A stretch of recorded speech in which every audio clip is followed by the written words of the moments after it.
In a quiet neighborhood that once thrived on mutual respect and individual freedom, an insidious force took root, the Homeowners Association, HOA, led by its power-hungry president, Karen. With an iron grip, Karen transformed the once harmonious community into a landscape of fear and rigid control, enforcing arbitrary rules that suffocated personal choice and autonomy. When the narrator, a staunch believer in personal rights, refused to join the HOA, they unknowingly ignited a war against an adversary who thrived on domination and manipulation. At first, the harassment was subtle: pointed glances, passive-aggressive comments, and disapproving glares from Karen and her loyal followers. However, as the narrator continued to reject the HOA's demands, the situation escalated into an all-out vendetta.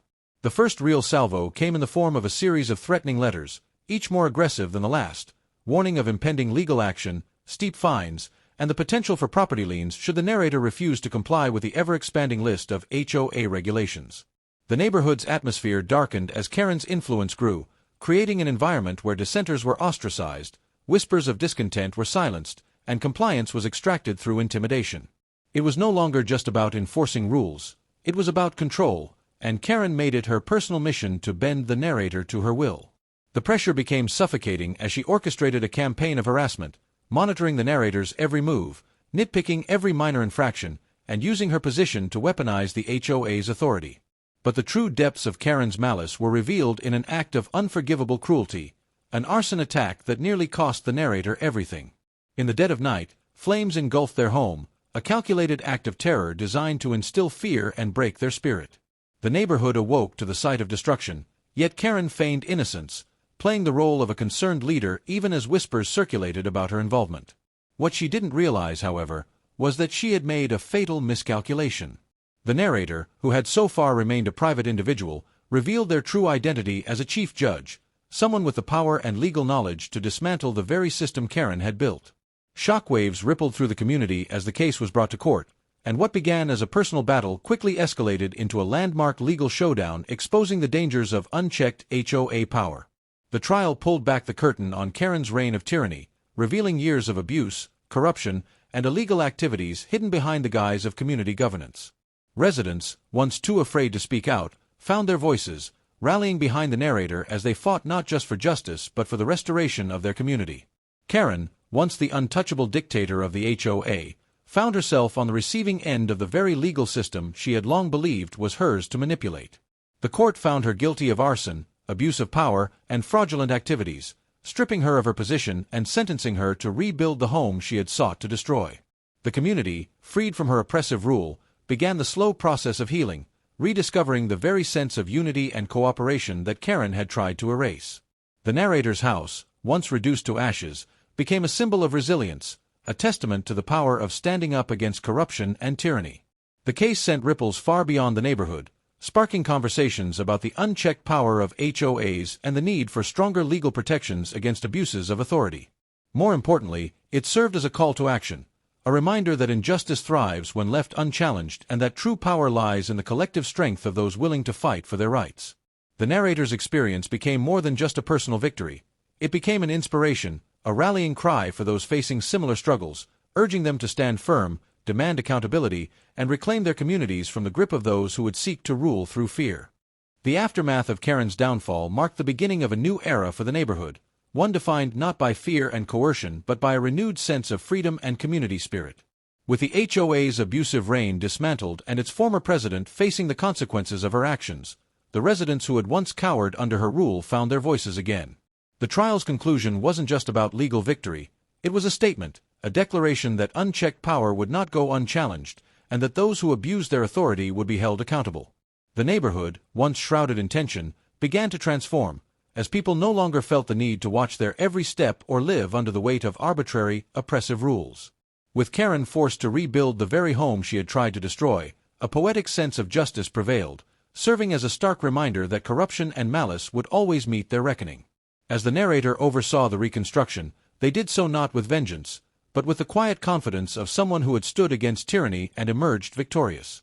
The house, rising from the ashes, became more than just a structure. It became a symbol of justice, resilience, and the enduring power of those who refused to be bullied into submission beyond the immediate neighborhood. The trial had far-reaching consequences, drawing national attention to the dangers of HOA overreach and the pressing need for legal reforms to prevent similar abuses elsewhere. Media outlets covered the case extensively, sparking debates on the balance between community governance and individual rights. Legal experts weighed in, highlighting how many HOAs operated as near-dictatorial entities, enforcing excessive regulations with little oversight.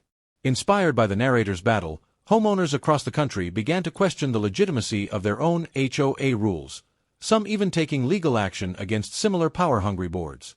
What had started as a personal struggle against Karen's tyranny evolved into a larger movement advocating for HOA accountability and reform. Lawmakers took notice, with discussions about implementing stricter laws to curb the power of HOAs gaining traction. The narrator, once simply a homeowner trying to live in peace, found themselves at the center of a cause much bigger than they had ever anticipated. Rather than retreating into anonymity, they used their platform to educate others, speaking at legal conferences and community meetings about the importance of standing up for one's rights. Their experience served as a cautionary tale but also as a beacon of hope, showing that even against powerful institutions, justice could prevail with persistence and collective effort. As the neighborhood slowly recovered, it was remarkable to see the shift in community dynamics. Without the HOA's oppressive rule dictating every aspect of their lives, residents began to reconnect with one another, forming a genuine sense of unity rather than one manufactured through enforced compliance. Block parties, once banned by the HOA, returned, and conversations that had once been whispered in fear were now spoken openly. Those who had once been divided by the HOA's tactics found common ground in their shared experience of oppression and their mutual relief in its absence. The removal of Karen and her allies from positions of power allowed for a re-evaluation of what community governance should look like, if it should exist at all. Some residents advocated for the complete dissolution of the HOA, while others pushed for a reformed version with clear checks and balances to prevent another power-hungry leader from taking control. What was certain, however, was that no one wanted to return to the days of Karen's authoritarian rule. The lesson had been learned: power must always be held accountable, and no one should be allowed to dictate the lives of others without oversight. In the end, the community decided on a minimal governance model, one that prioritized voluntary cooperation over forced compliance, ensuring that never again would one person hold so much control over their lives. The narrator, despite their victory, knew that vigilance was necessary. Corruption had a way of creeping back in when left unchecked, and history had shown that power, when concentrated in the hands of a few, often led to abuse. While they had no desire to involve themselves in another battle, there remained a watchful presence in the community, ensuring that the freedoms they had fought so hard to reclaim were not lost again. Their house, now fully rebuilt, stood as a constant reminder of what had transpired, both the destruction that unchecked power could cause and the resilience of those who refused to be silenced. Every time they looked at it, they were reminded of the struggle, the sacrifices, and ultimately, the triumph of justice. They continued to encourage their neighbors to remain engaged, to question authority when necessary, and to never allow fear to dictate their lives again. In many ways, the battle against Karen and the HOA was over, but the broader fight, for fairness, for justice, and for the protection of individual rights, was ongoing. The narrator knew that their story had inspired change, and that was enough. As time passed, the neighborhood flourished, finally free from the oppressive grip of its former HOA. Families who had once considered leaving decided to stay, and new residents arrived, drawn by the community's reputation as a place where fairness and freedom were valued above all else. The story of Karen's downfall became a legend, passed down as a warning to future homeowners about the dangers of unchecked authority. The narrator, having endured the worst and emerged victorious, found peace in knowing that their struggle had not been in vain. Their story was no longer just their own. It had become a symbol of what was possible when people stood together against injustice. And while life moved forward, one thing remained certain: no one in that neighborhood would ever allow another Karen to rise again. With the oppressive reign of the HOA finally dismantled and Karen held accountable for her crimes, the neighborhood experienced a profound transformation, one that was not just physical but deeply psychological. No longer did residents live in fear of arbitrary fines, nitpicking inspections, or the ever-watchful eyes of an authoritarian board. Instead, a renewed sense of freedom and camaraderie flourished. The narrator, now recognized not only as a homeowner but as a beacon of justice, watched as their once divided neighbors came together in ways they never had before. The destruction caused by Karen's arson attack had, paradoxically, become the catalyst for healing and solidarity. Where there was once whispered resentment and quiet suffering, There was now open conversation and a shared determination to rebuild, not just homes, but relationships, trust, and the very fabric of their community. The house that Karen had sought to destroy was more than just a pile of charred wood and ashes. It was a battleground, a testament to both the horrors of unchecked power and the resilience of those who refused to be trampled under it. The community, eager to move forward, organized a rebuilding effort that went beyond physical repairs. It was an act of collective defiance against the tyranny they had endured, a symbolic reclamation of their right to live in peace without oppressive governance. As construction on the narrator's home progressed, so too did the movement that their struggle had ignited. News outlets continued to cover the aftermath of the landmark case, sparking a national discussion about the perils of unregulated HOAs and the need for legislative intervention. Homeowners from across the country reached out to share their own horror stories, tales of HOAs that had bankrupted families over minor infractions, forced people out of their homes through predatory fines, and turned peaceful neighborhoods into battlegrounds of control and compliance. What had once seemed like an isolated nightmare was, in reality, a widespread issue affecting thousands, if not millions, of people. The narrator, now deeply invested in the cause, used their legal expertise and first-hand experience to push for systemic change. They began working with advocacy groups, speaking at legal panels, and even consulting on proposed legislation aimed at reining in the unchecked power of HOAs. Their victory against Karen had been personal, but the larger war against injustice was far from over. With every interview, every speech, and every piece of legislation introduced, they were sending a clear message. No one should have to endure what they had suffered. The fight was no longer just about one corrupt HOA.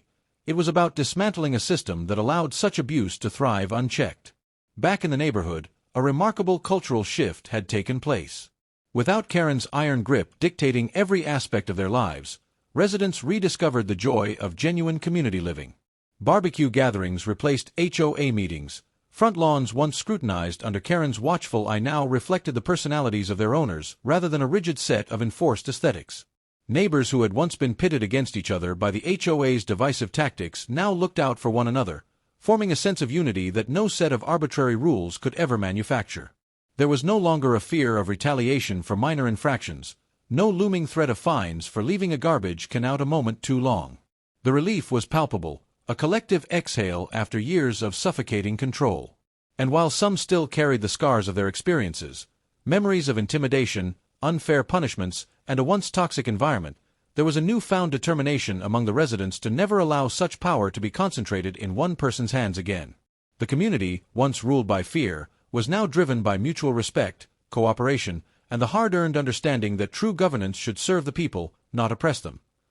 Even as life settled into a new, healthier normal, the weight of what had transpired lingered. Karen's downfall had been swift and absolute, yet the damage she had inflicted would not be forgotten. While she had been convicted of arson and various abuses of power, her influence had left a lasting imprint on those who had suffered under her rule.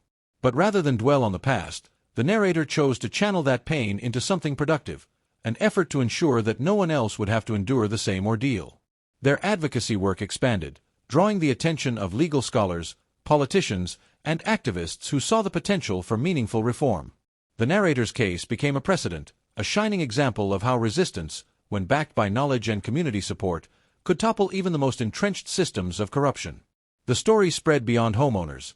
It became a universal lesson in the importance of standing up for one's rights, in refusing to be intimidated, and in recognizing that justice, though sometimes slow, could indeed prevail.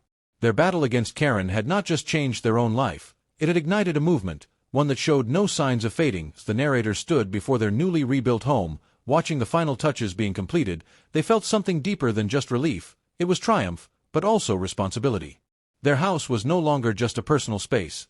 It was a symbol of resilience, a monument to the power of defiance against injustice. Neighbors came by to celebrate, not just the completion of a structure, but the restoration of a community's spirit. The battle had been won, but the war against systemic abuse was ongoing, and the narrator knew they had a role to play in it. As they reflected on everything that had transpired, from the first letter of harassment to the fiery culmination of Karen's wrath, from the courtroom battle to the rallying of an entire community, they felt a sense of purpose unlike anything they had known before. Their story was not just about one neighborhood struggle, it was about a greater truth, one that resonated far beyond the boundaries of their home. And as they stepped through the doorway of their new home, They carried with them not just the lessons of the past, but the unwavering determination to ensure that their fight for justice would continue, inspiring others to stand, to question, and to demand the fairness they deserved.